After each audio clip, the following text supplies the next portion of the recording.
네, 우리가 줌으로 예배를 드려서 예상치 못했던 그 기술적인 문제들이 있다금씩 예배에 조금 힘든 점이 있기도 한 것 같습니다.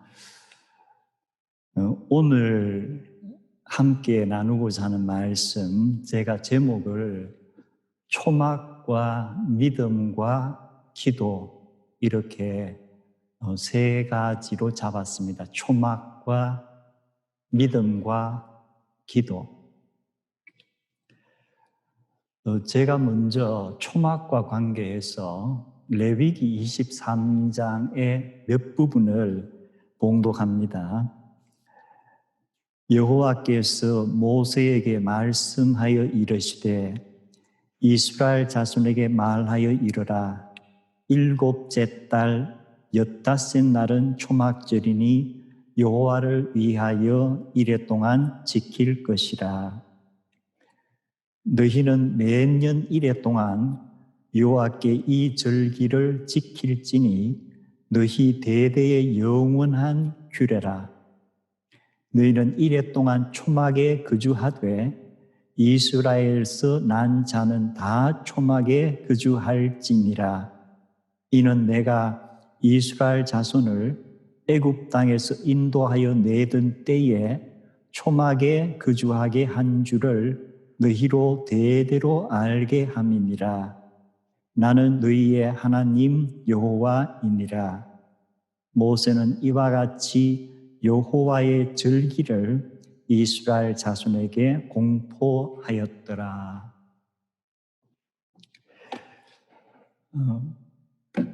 우리가 지난 목요일이 한국에서 추석 명절로 지금 이제 아마 연휴가 쭉 길게 이어지는 것 같습니다.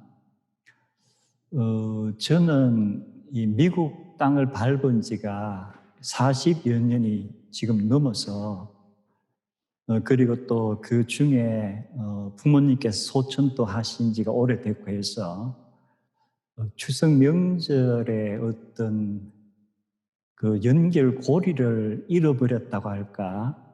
그래서 추석에 대한 감각이 이제 거의 없어진 것 같아요.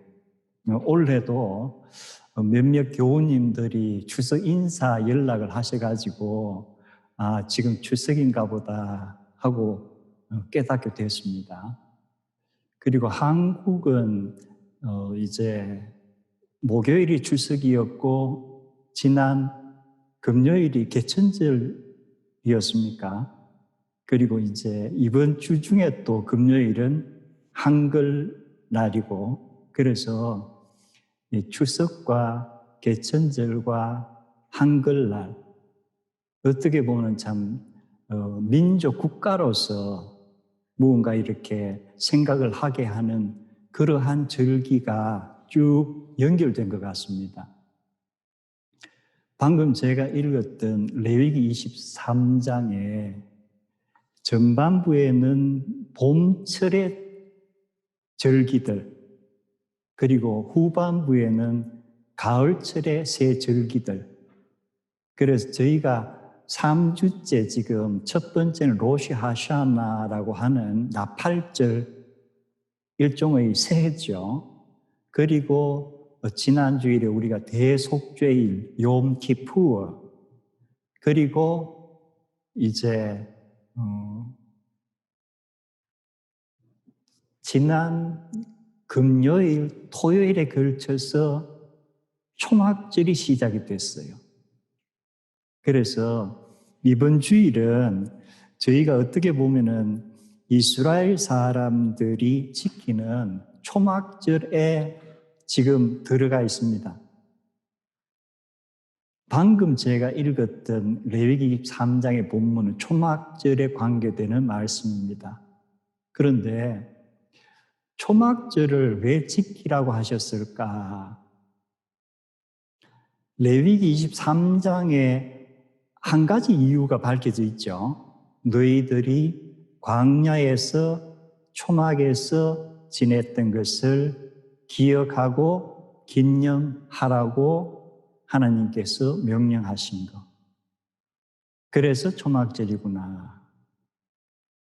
그리고 또 하나는 레위기에는 밝혀져 있지 않지만 우리가 출애굽기를 쭉 보면은 모세가 첫 번째 십계명판을 받아가지고 내려와서는 금송아지 사건으로 너무 힘든 일이 생겼고, 두 번째 십계명판을 받아서 내려올 때는 어느 정도 사태가 진정이 됐고, 그때 하나님께서 모세를 통해서 다시 명령하신 것이 이제 성막을 건설해라. 그래서 모세가 이스라엘 백성들에게 7일 동안, 일해라는 것은 7일이죠. 앞으로 7일 동안에 여호와께서 성막을 건설하라고 하시는데 이 성막에 사용할 재료들을 너희들이 자원해서 가지고 오너라. 이래서 이 7일 동안은 이제 백성들이 앞으로 성막을 상당히 오랜 기간에 걸쳐서 짓게 되는데 거기에 필요한 모든 재료들을 자원해서 모금한 그 절기예요. 그래서 초막절은 이제 여호와의 장막을 건설하는데 이스라엘 백성들이 자원해서 그 모든 재료들을 가지고 왔었다 하는 그러한 의미가 또 있습니다. 그리고 세 번째 의미는 추석과 굉장히 유사해요. 가을에 추수가 끝나고 그 추상 곡물을 이제 겨울을 이렇게 지내기 위해서 비축하면서 하나님께 감사하는 그러한 절기가 초막절이에요.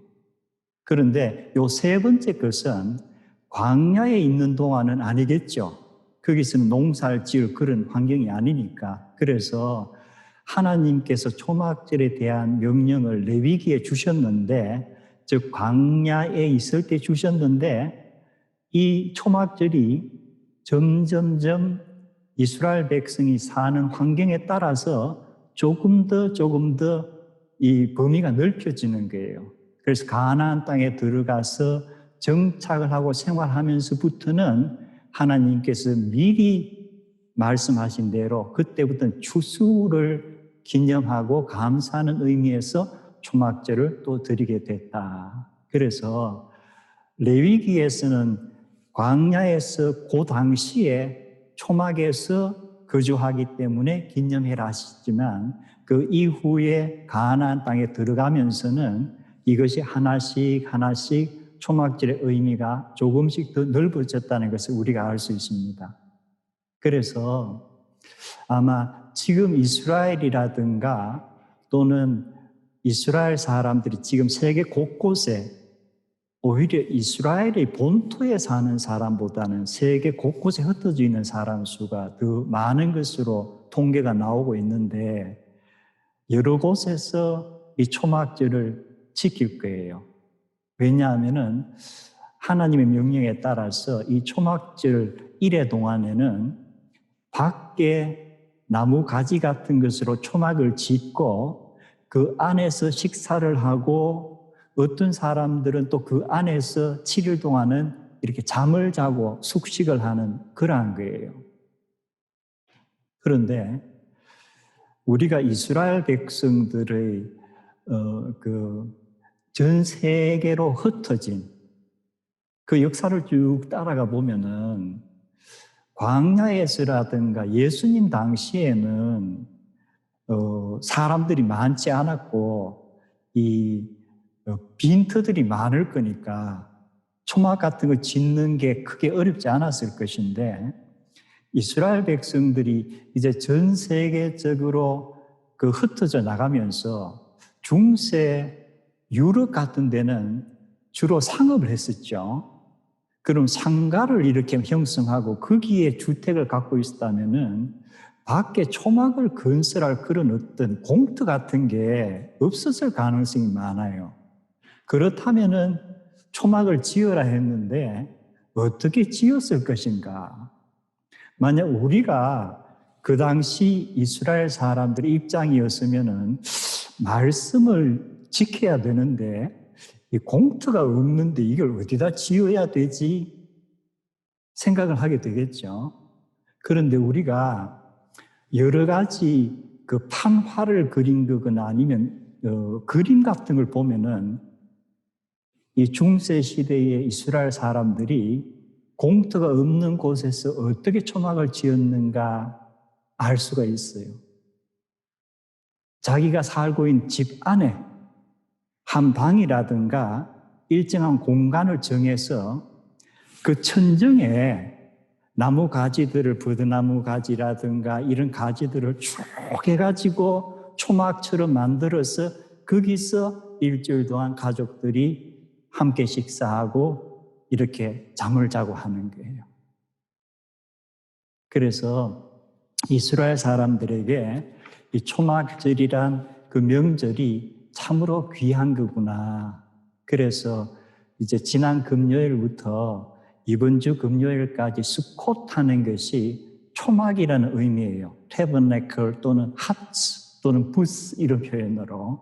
그래서 아마 이스라엘 사람들이 있는 곳에서는 지금 집 안에 또는 집 마당이라든가 이렇게 나무 가지들로 초막을 짓고 하나님께서 수천 년 전에 명령하신 이 절기를 지금도 철저하게 지킬 것으로 생각됩니다. 그리고 초막절과 관계해서 우리가 지난 주일에 변화산에서의 사건을 보았었는데 거기에 초막과 관계되는 어떤 내용이 나오죠. 예수님께서 얼굴에 광채가 나고 옷에서 광채가 나면서 모세와 엘리야가 등장하고 이럴 때에 마가, 마태, 누가 복음을 다 보면은 베드로가 한 이 얘기가 나와요. 베드로가 뭐라고 얘기를 했죠? 주님, 우리가 여기 있는 게 좋겠습니다. 저희가 초막을 3개를 짓겠습니다. 하나는 주님이 거처할 초막, 하나는 모세, 하나는 엘리야가 거처할 초막을 짓겠습니다. 마태복음을 보면은 베드로가 한 이 말은 있는데 이에 대해서 다른 어떤 평가는 마태는 전혀 없어요. 그런데 마가와 누가복음에는 이 베드로가 한 말에 대해서 우리가 느끼기에는 조금 부정적인 듯한 코멘트가 붙었어요. 그게 뭐냐면은 누가는 베드로가 자기가 하는 말을 자기도 알지 못하더라 이렇게 해놨어요. 그럼 자다가 깨어나서 갑자기 잠꼬대를 한 것인가? 근데 마가의 기록을 보면은 마가는 그들이 몹시 무서워함으로 그가 무슨 말을 할지 알지 못함이더라. 역시 마가도 베드로가 의식을 가지고 자기 정신으로 얘기한 건지 아니면 우리가 흔히 얘기하는 뜬금없는 넌센스의 의미로 이 기록이 됐단 말이에요. 그래서 지금까지 우리는 베드로가 이 상황에서 참 뜬금없는 넌센스 발언을 했는가 보다 이렇게 생각을 하는데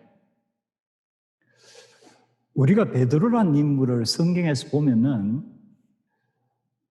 이 생각나는 대로가 아니면 생각도 안 하는 듯이 말을 툭툭 던지는 것 같은 성격?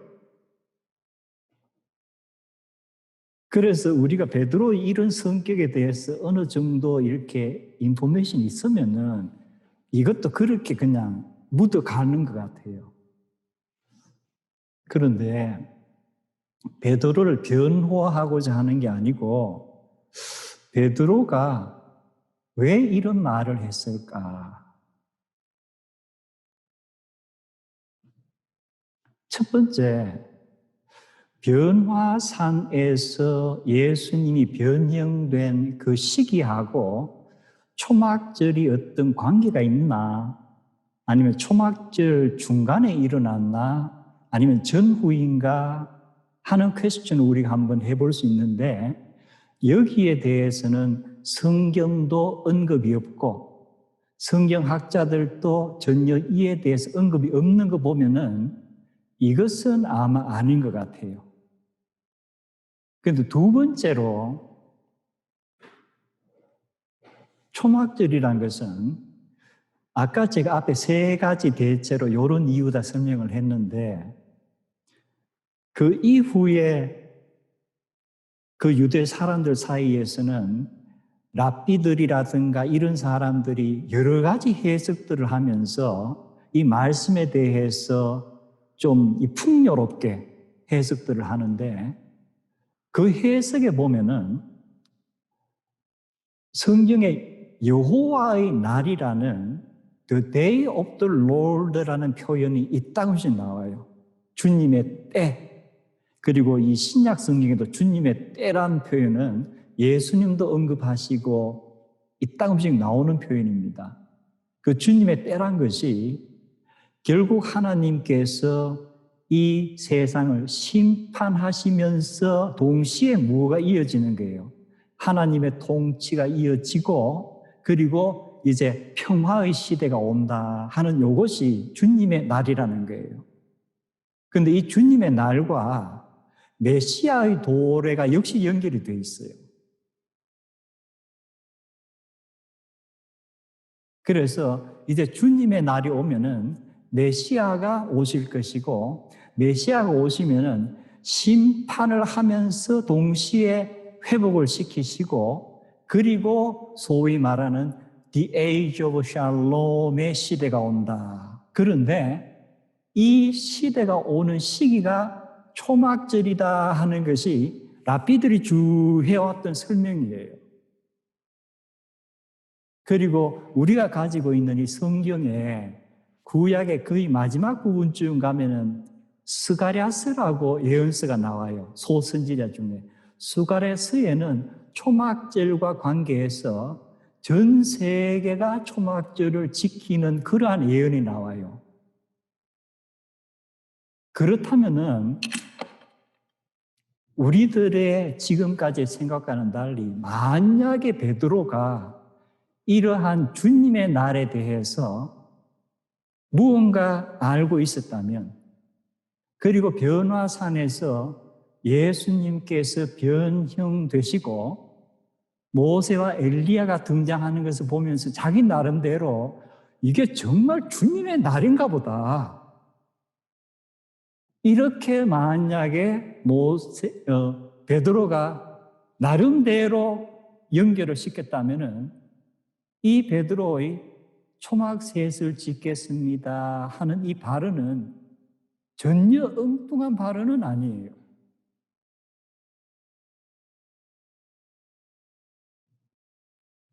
그런데 마태는 잠잠했는데 왜 마가와 루가는 이 베드로의 말에 대해서 좀 부정적인 코멘트를 했을까? 왜 그럴 것 같아요?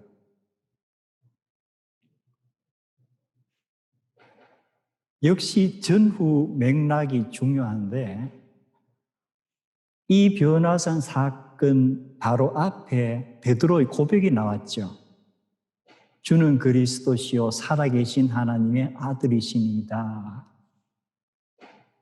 예수님께서 그것에 대해서 아주 칭찬을 하시고, 그 다음에 이어서 예수님이 무엇을 말씀하셨죠? 그러나 인자가 예루살렘으로 올라가서 고난을 겪고 죽임을 당해야 한다.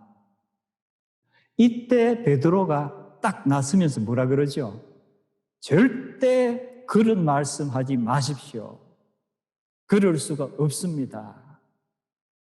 이때 예수님께서 뭐라고 베드로에게 답변하시죠? 사탄아 물러가라.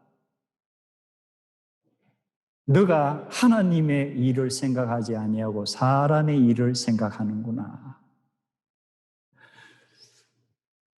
베드로는 제자의 입장에서 가능하면 예수님께서 정말 하나님의 아들이시고 이 땅에 메시아로 오시면은 이런 고난과 죽음을 안 겪으면 좋겠다.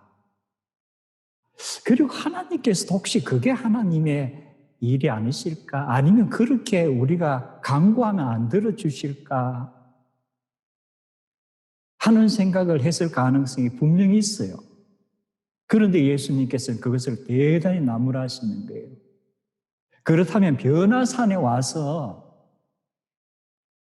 모세와 엘리야와 예수님께서 제가 지난주에 엑소더스라고 표현을 했죠. 그게 역시 예수님의 고난과 죽음이 반드시 들어가야 돼요. 그래야 나중에 부활과 성천으로 이어지는데 베드로는 항상 뇌리에 성천도 좋고 예수님의 메시아의 임재도 좋은데 이 죽음과 이 고난 좀 없으면 안 될까? 이게 자기 아마 뇌리에 계속 떠 있었던 것 같아요. 그러면서 이 변화산의 사건을 자기 나름대로는 하나님의 나라가 도래하는가 보다. 하나님께서 고난과 죽음의 이 프로세스를 패스 오버, 뛰어넘으시고 정말 하나님의 나라가 임하게 하시는가 보다.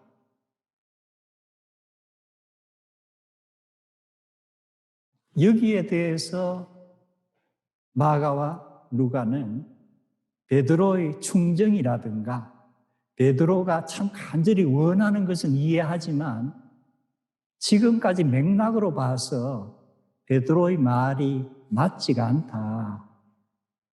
그리고 그 다음에 구름이 와서 그들 감싸면서 구름 속에서 소리가 나서 이는 내가 택한 나의 아들이라. 그리고 무슨 말씀이 덧붙이지요? 너희는 그의 말을 들어라. 너희는 그의 말을 들어라. 그래서 우리의 신앙생활에서도 우리가 어떤 나쁜 의도가 전혀 아니고 좋은 의도로 긍정적으로 하지만 그것이 때로는 하나님의 계획의 일부를 어떻게 이게 뛰어넘을 수 없을까? 하나님 이 계획을 이 부분은 좀 수정하거나 생략하고 갈 수 없을까? 과연 그것이 가능할까? 또 하나님께서 그렇게 우리가 원한다고 일을 진행하실까? 한번 생각해 보는 계기가 되면 좋겠습니다. 그래서 우리가 성경을 이렇게 읽으면서 성경에 나타난 인물들이 어떤 이야기를 하거나 행동을 할 때에 이것이 그냥 뜬금없는 말, 뜬금없는 행동인가? 아니면 나름대로 무언가 이유가 있었던가?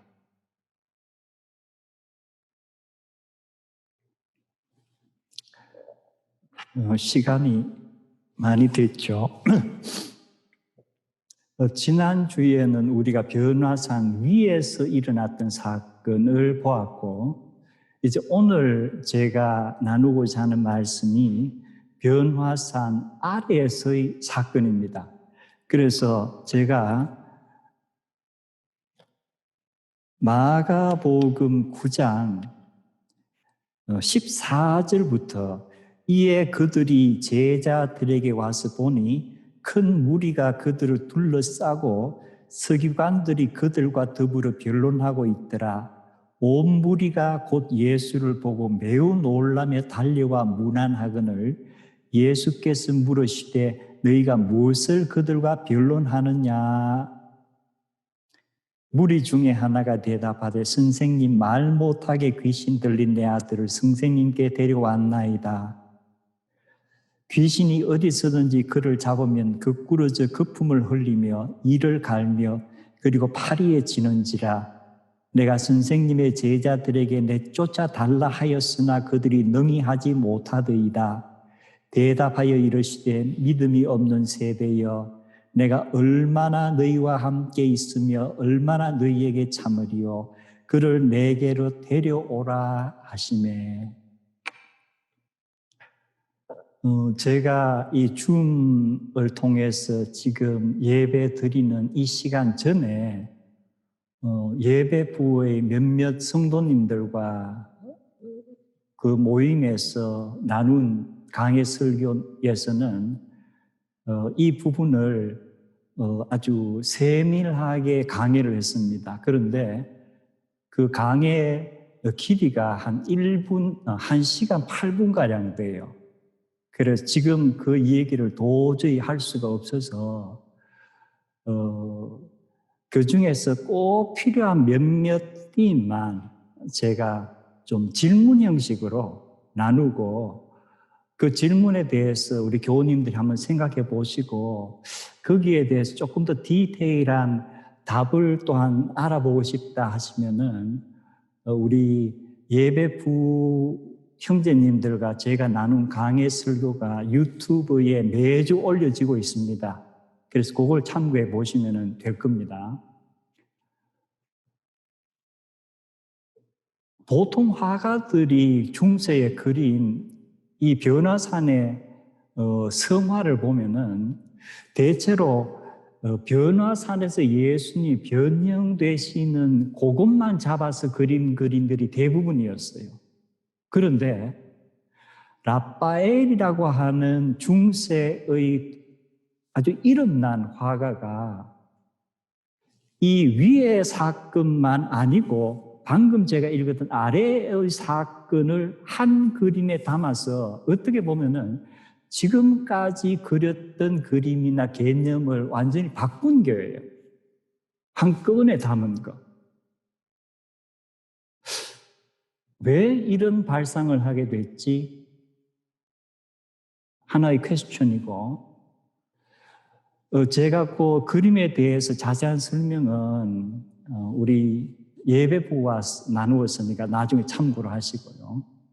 제가 그냥 하나 언급하고 싶은 것은 왜 라파엘이 이렇게 변화산 위와 변화산 아래의 사건을 하나의 그림에 담았을까? 분명히 산 위와 산 아래는 첫 번째는 대조를 이루어요. 그 대조가 하나는 하나님의 나라가 임할 때에는 이러한 모습일 수 있겠구나 하는 것하고 이 밑에는 아직도 하나님의 나라가 임하지 않은 인간 세상의 모습은 참 이렇게 힘들구나. 이게 대조예요. 그런데 우리가 이 그림을 떠나서 성경의 내용을 보면은 결국은 이 스토리는 해피엔딩으로 끝이 나는 거죠. 그 간질 귀신 들린 아이가 고침을 받습니다.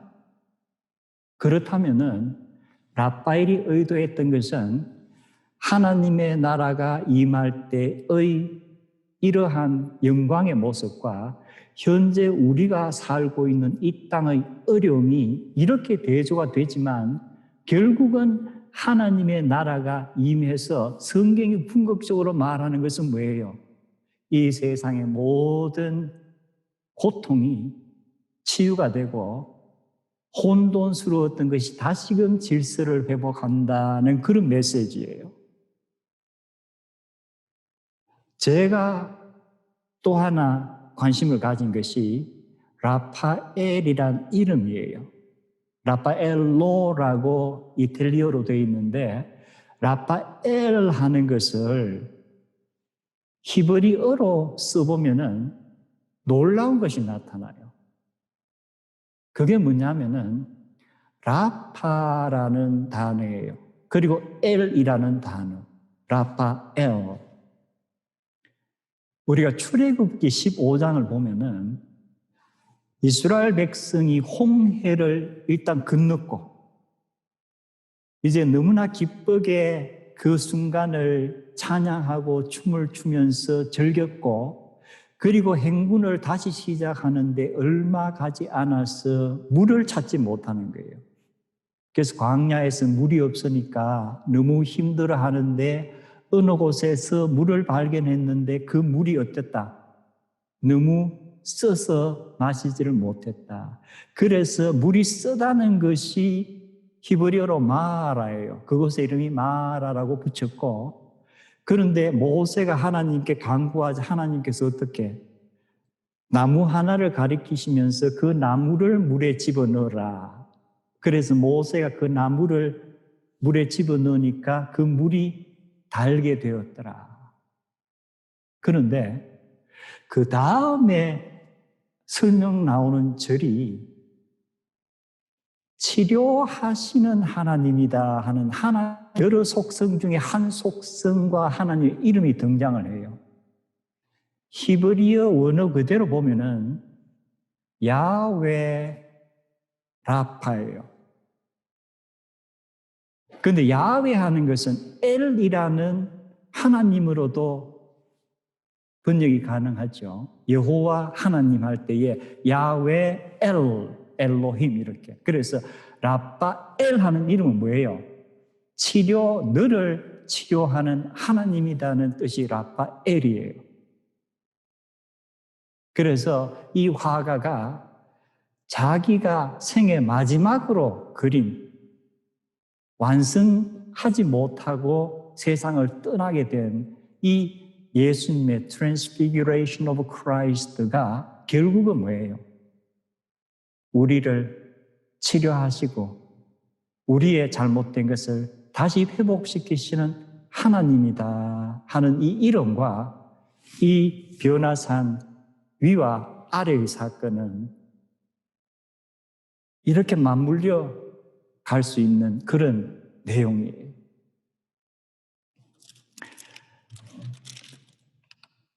이제 제가 그 필요한 몇몇 부분만 말씀을 이어가겠습니다. 오늘 우리가 보았던 내용 가운데서 누가복음에만 이튿날하고 표현이 나와요. 마태와 마가는 변화산의 사건과 그 아래 사건을 그냥 쭉 연결시켜서 우리가 시간의 어떤 흐름을 모르는데 누가복음만 이튿날 해가지고 위의 사건과 아래 사건의 하루의 차이가 있다는 걸 얘기해요. 그렇다면은 위의 사건에서 이 하루 밤을 지내면서 어떤 일이 있었을까?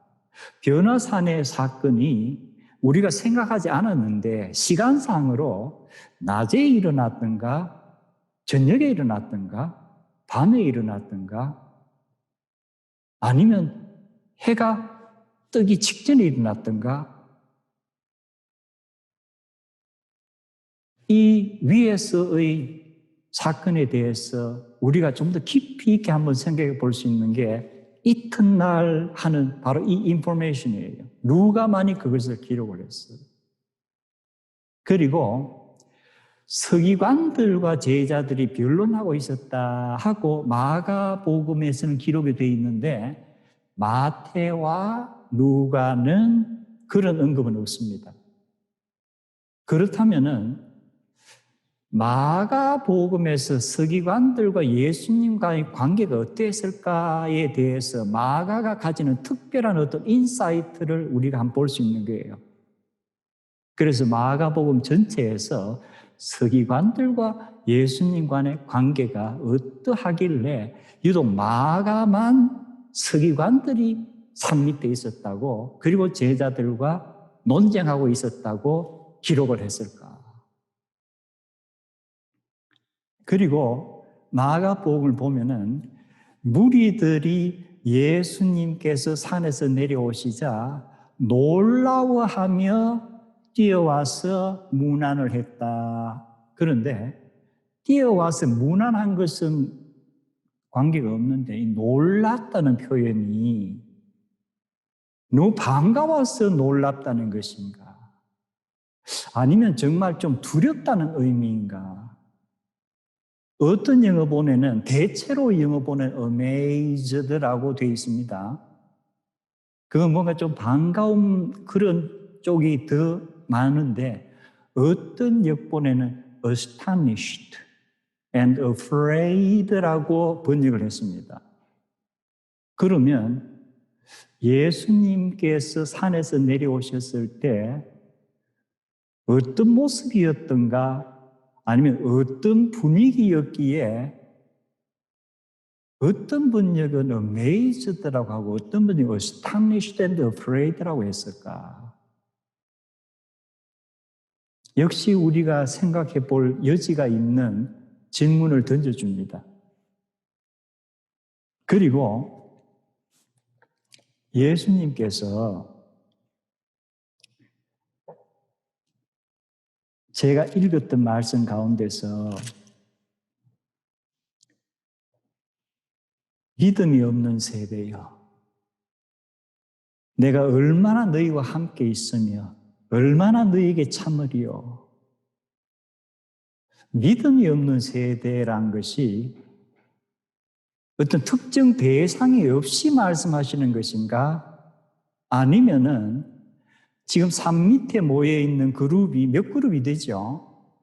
그 간질 걸린 아이와 아버지, 그 직계 가족의 그룹이 있을 것이고, 또 서기관들이 그룹이 있을 것이고, 일반적으로 예수님을 따라다니는 무리의 그룹이 있을 것이고, 또 산 밑에 남아있던 9명의 제자들의 그룹이 있을 것이고, 그렇다면 예수님께서 이 아이 아버지가 내 아들을 데리고 왔는데 이렇게 못 고칩니다 하는 말씀을 듣고서 믿음이 없는 세대여 하셨을 때에 이 믿음이 없는 세대는 누구를 가리키시는 건가?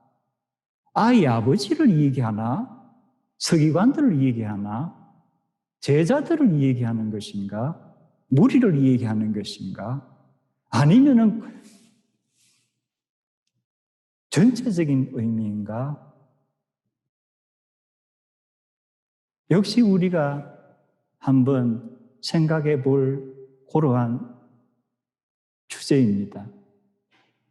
믿음이 없는 세대여라고 예수님이 왜 말씀을 하셨을까? 그리고 마태와 루가의 복음을 보면은 끝맺음이 마태와 루가와 마가가 다 달라요. 이 사건에 있어서. 마태복음에는 믿음이 없는 세대여 이렇게 예수님 말씀하시고 아이를 데리고 오너라 해서 데리고 와서 귀신을 쫓아내었다. 그리고 제자들이 예수님께 우리는 왜 귀신을 쫓아내지 못합니까? 막바로 연결이 돼요. 그러자 예수님께서 하신 말씀이 너희 믿음이 적은 까닭이다. 너희가 겨자씨 알만한 믿음이 있더라도 이 산을 저 바다로 옮겨지라 하면 옮겨질 것이다. 너희가 못할 것이 없을 것이다. 이렇게 끝이 나요.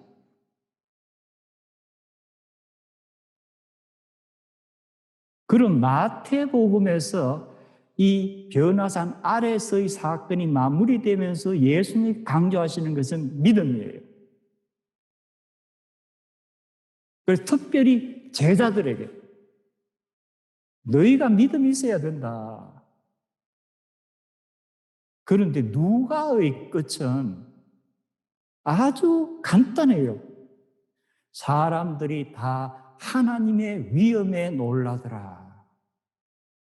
누가의 기록은 결국은 예수님 변화산에서 변화하셨던 예수님께 내려와셔서 귀신을 쫓아낸 것이 결국 뭐예요?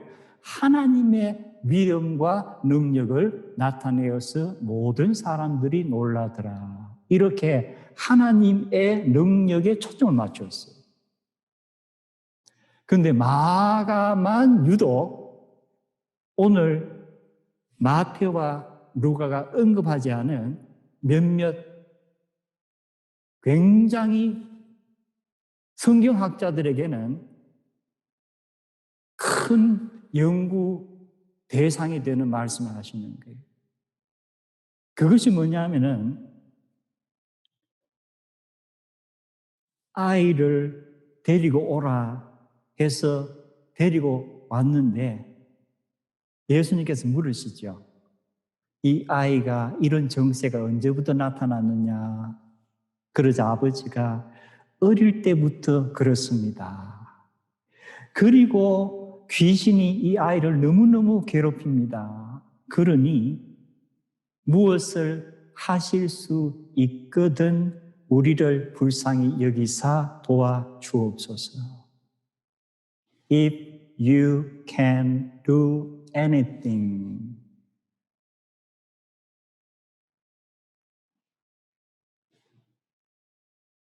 이 아이의 아버지가 예수님에게 지금 전폭적으로 예수님이 능력이 있다는 것을 믿고 하는 얘기인가? 아니면은 능력에 대해서 100% 확신이 없으면서 기대와 소망으로 지금 부탁하는 것인가? If you can do anything. 할 수 있으시거든.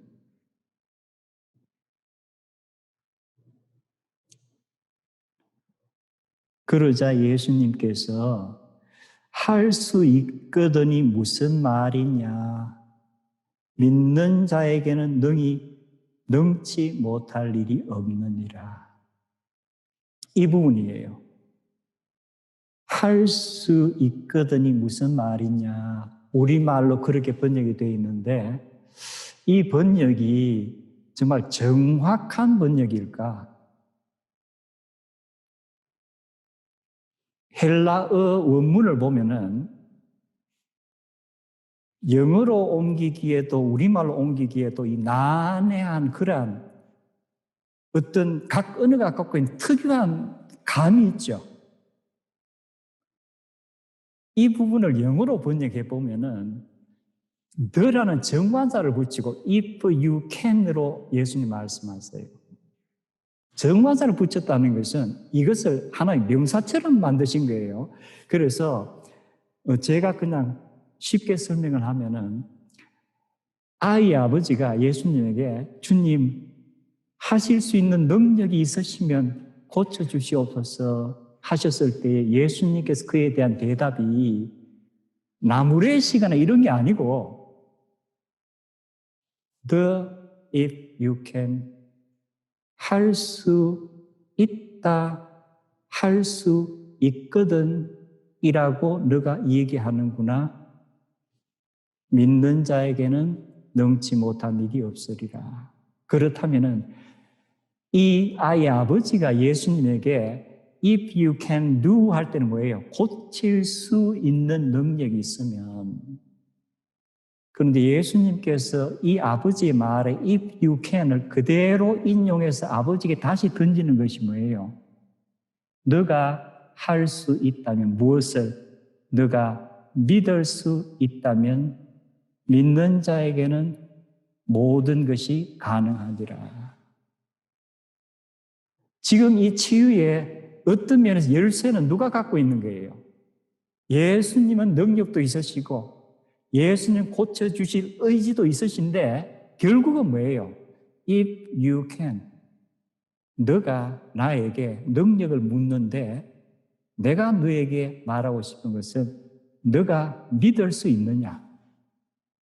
그러면 모든 것은 가능하다. 이 헬라어 원문이 주는 감은 우리말로 번역된 할 수 있거든이 무슨 말이냐 하면서 나무래 신다거나 이런 것과는 감이 전혀 달라요. 그러자 그 아이의 아버지가 소리를 지르고 이르되 내가 믿나이다 나의 믿음 없는 것을 도와주소서. 내가 믿나이다 나의 믿음 없는 것을 도와주소서. 우리가 여기에 포커스를 많이 맞추죠. 그런데 오늘 역시 제가 이 전체 맥락에서 좀 포커스를 맞추고 싶은 부분이 딴 곳에 있어요. 믿나이다 믿음 없는 것을 도와주소서 하고 소리를 질렀느냐? 아니면 소리를 무언가 지르고 내가 믿나이다, 믿음 없음을 도와주소서라고 말했느냐? 전혀 다르죠.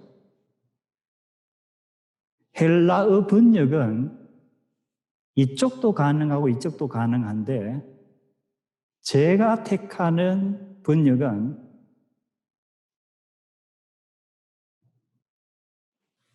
믿나이다, 믿음 없음을 도와주소서라고 크게 과음 질렀다는 번역이 아니고 소리를 지르고 믿나이다, 나의 믿음 없음을 도와주소서.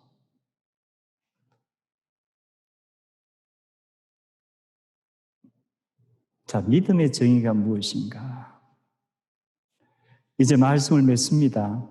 시간이 좀 많이 된 것 같은데요. 마가는 이 이야기를 어떻게 끝을 내느냐 하면은 나중에 아이를 고치고 제자들이 예수님께 묻죠. 우리는 어찌하여 능히 그 귀신을 쫓아내지 못하였나이까? 그러자 예수님께서 기도 외에 다른 것으로 이런 종류가 나갈 수 없느니라. 아까 마태는 믿음이 없으면은 아무것도 할 수 없다, 믿음이 있으면 가능하다 했는데 예수님은 기도를 강조하셨는데 지금 이 기도가 그럼 제자들이 기도를 열심히 하면은 되는데 기도를 열심히 안 해서 안 됐다는 건가? 그러한 퀘스천 하나. 역시 제가 이 본문을 읽으면서 받은 느낌은 좀 달라요. 오늘 마가가 기록한 이 기록에서 기도 소리를 들었습니까? 보통 사람들은 내가 믿나이다, 나의 믿음 없는 것을 도와주소서가 하나의 기도라고 얘기를 합니다. 가능해요. 하지만 내가 오늘 예수님께서 기도 외에 다른 것으로서는 할 수 없다는 이 말씀과 이 본문에서 들은 기도는 우리가 일반적으로 생각하는 것보다는 다른 거예요.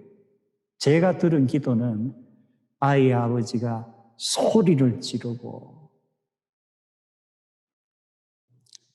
언어로 어떠한 소리인지 우리가 글자를 적을 수는 없는 소리예요.